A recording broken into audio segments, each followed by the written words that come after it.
Chapter 10. The Willow Song. At first, every scale on Emmy's body stood up like small razor blades. Then her form grew fuzzy and started to change in slow motion. It was as if her ability to mask had not only grown sluggish, but uncertain as well, as if she weren't quite sure what to do to mask herself as. First, she became a rhinoceros, then a lion, then a shark whipping its tail. These images morphed into each other and overlapped. That one moment she was a shark with a rhino horn, and the next she was a lion with a dorsal fin. It was painful for the cousins to watch, but St. George found it very entertaining. Oh dear, some days it's so difficult to decide what to put on, isn't it? I think I have the perfect thing for you, he said with a brisk clap of his hands. The ringing nearby ceased, and a gang of hobgoblins trooped out from one of the tunnels of the cavern, dragging a long, heavy length of an iron chain behind them. Bind her, St. George said, pointing to Emmy, who, having failed to find a satisfying form, had changed back to her dragon self. Obediently, the hobgoblins wrapped a chain around Emmy. You, said the slayer, pointing to Jessie, bring me the golden pickaxe. Don't do it, Jess, Daisy told him. You're not his slave. Jesse didn't want to do it, but his body ached to. He cast a helpless look over his shoulder as, against his will, he crawled beneath the invisible wall and brought the golden pickaxe back to St. George, offering it with shaking arms. Jess, what are you doing? Daisy cried out. I can't help it, Daisy. It's like my body's obeying him, even though my mind wants to run and butt him in the belly. Well, I don't have to obey him, said Daisy fiercely. But when she went to take the golden pickaxe from Jessie, she found she couldn't move. She was in a prison no larger than the skin of her own body. It was worse than being stuck behind the bathtub. Jessie, she cried, panic gripping her. I can't move. Stay calm, said Jessie. Take deep breaths. Jessie tried to take his own advice as he held the pickaxe out to the dragon slayer, the muscles in his arms quivering with strain. Stand there and hold it, said St. George. He waved his arms and brought the invisible wall down with a loud squeak. Then he clapped his hands, and the squad of hobgoblins reassembled before them, ready to receive the next order. Fill in that trench, he commanded, pointing to the hole the giant earthworms had dug. The hobgoblins formed a line. Digging with their shovels in unison, they quickly filled the hole. When they were done, they stood at attention and waited. Wheel the cart over to the dragon, St. George ordered, pointing to where Emmy stood in change, her head hanging. Enormous dragon tears dropped off her snout and plopped dirt at her feet. A thick rope hung from the coupling on the front of the wagon. The hobgoblins picked it up. Bending forward as one with a mighty grunting heave-ho, they began to haul the cart over towards Emmy. St. George unbuttoned his long black coat. Jessie and Daisy both gasped. Beneath the coat, he wore a heavy silver hose and a white doublet embroidered with bright red coat on the arms of St. George the Dragon Slayer. On his website, the professor had shown the cousins pictures of St. George as he had been depicted in so many paintings in glass windows. And now here he was in the flesh. He wasn't saintly looking at all. St. George stood before the big book. For a moment he closed his eyes and bowed his head. Then he opened his eyes and jabbed his hands at the book. A yellowish, greenish, brownish light shot from his fingertips. The light didn't just look sickening, it actually made both Jessie and Daisy want to throw up. With a loud creak and a flapping of pages, the cover of the big book lifted like a drawbridge. The book fell open to a place in the middle. Jessie got a whiff of must and mildew and red-hot chili peppers.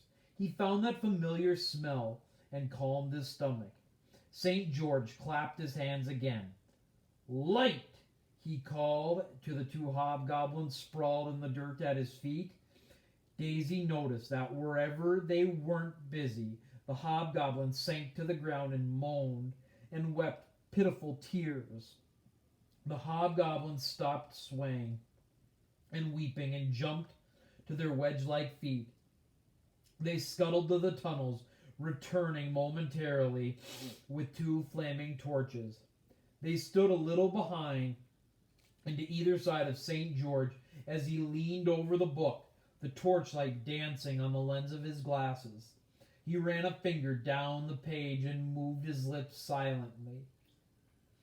Jessie's muscles burned beneath the weight of the pickaxe. Still in his hands, his arms trembling, he caught a glimpse of the black symbols marching down a creamy page of brightly painted pictures of dragons with their blood spilling everywhere. He swallowed, hoping against hope that he wasn't about to be ordered to take part in the slaying of his own beloved Emerald. Emmy had gone still and silent beneath her chains. Her eyes were dull, and her lustrous blue-green scales had turned gray. Daisy stared at Emmy, face twisting in misery. The rest of her stayed frozen. St. George muttered something, then looked from the book, held out both arms, and said, "The pickaxe. Give it to me. Now, boy." Jessie, fighting every inch of the way, offered the pickaxe to the dragon slayer. St. George took the pickaxe from him and held it up with both hands, lifting it high over the open book. His entire body started to tremble. Beads of sweat broke his pale brow. Then he walked over to Emmy. Whoosh! He swung the pickaxe high above his head. Emmy cringed and squeezed her eyes shut. The torchlight glinted on the golden prong of the pickaxe as it came down on the dragon. Jessie and Daisy both cried out, but the pickaxe froze inches from Emmy's body. St. George's initial look of irritation quickly turned to fear as the pickaxe exploded into flames. Emmy lifted her head. Her eyes, reflecting on the flames, shone brightly as she watched the fire burn. Then she said, "Make a wish," and blew out the fire with a mighty breath. The hobgoblins let out a collective sigh of satisfaction. From its handle, its two sharp prongs, the pickaxe had turned into dazzling solid gold. St. George grunted as the now truly golden pickaxe dragged him backwards away from Emmy and over to a mound of rocks in the corner. There the pickaxe arced high in the air and came down hard on a large rock. As it stuck in the stone, a deafening sound like a gong echoed through the chamber. St. George let out an agonized, "No!" Again the pickaxe swung back. This time came down on a smaller rock. A higher note sounded. The pickaxe swung back and came down on a third, a fourth, a fifth, and on the melody built and swelled and filled the cavern. Whether St. George liked it or not, the pickaxe was picking out a tune, playing this pile of ordinary dusty rocks as if they were some sort of crazy natural xylophone. The song it played was haunting and sad and heartbreakingly beautiful. The hobgoblins stirred and sat up listening to the music and wagging their heads, some of them beginning to hum along.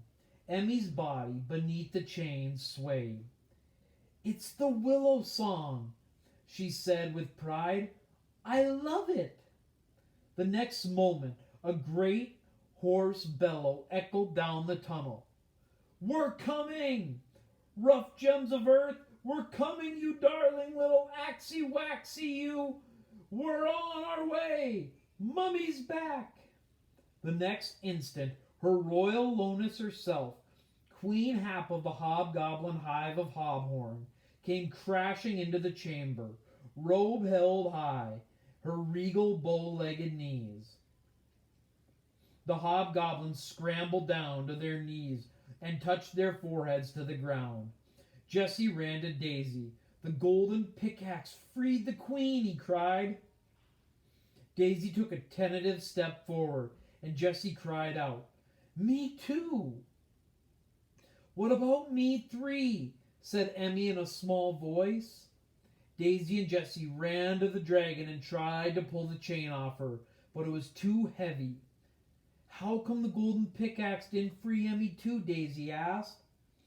"St. George probably has a super strong spell on the chain," said Jesse. "Did not," Emmy said with a pout. "It's because it's stinky old iron. Dragons hate iron. It stinks." "I'm sorry, Em," said Daisy, touching her gently through the chain, "but don't worry. We'll get it off you as fast as we can." "Maybe her royal lowness can help," said Jesse, waving to get the queen's attention. But her moss-green eyes were scanning the cavern. "There it is! Mummy's pet!" the queen cried, lighting on the pickaxe. Running over to a cringing St. George, she yanked the golden pickaxe from his lifeless grip.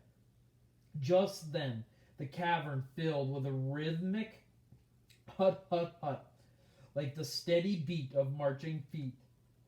Seconds later, 7 hobgoblins strutted proudly into view from a nearby tunnel. "It's the faithful hand of the rebels," Daisy exclaimed happily. Gone were the orange jumpsuits. The hobgoblins now wore stout plates of armor and bore a manner of medieval weaponry, pikes and halberds and flails and maces and morning stars bristling with angry spikes. "We'll take it from here, Georgie Porgy," the queen said in a to the cowering slayer. Her royal lowness hefted the golden pickaxe to play the rocks. As the music swelled, it began to take an up-tempo beat. More and more armed hobgoblins poured forth from the other tunnels, all armored and carrying weaponry. Between the music of the golden pickaxe and the darkly muttering hobgoblin horde, the cavern was thundering with noise and excitement. With a final crashing chord, the queen lowered the pickaxe. A hush fell over the cavern. As one last note of music faded, her royal lowness went over to Emmy and got down on both knees. She reverently placed the golden pickaxe before her and touched her forehead to the ground. "Ah," the hobgoblins sighed happily to one another. Rising, her royal lowness said to Jesse and Daisy, "Stand aside, upper realmers." The cousins obeyed, backing away from Emmy. Then the hobgoblin queen placed one tip of the golden pickaxe to the chain.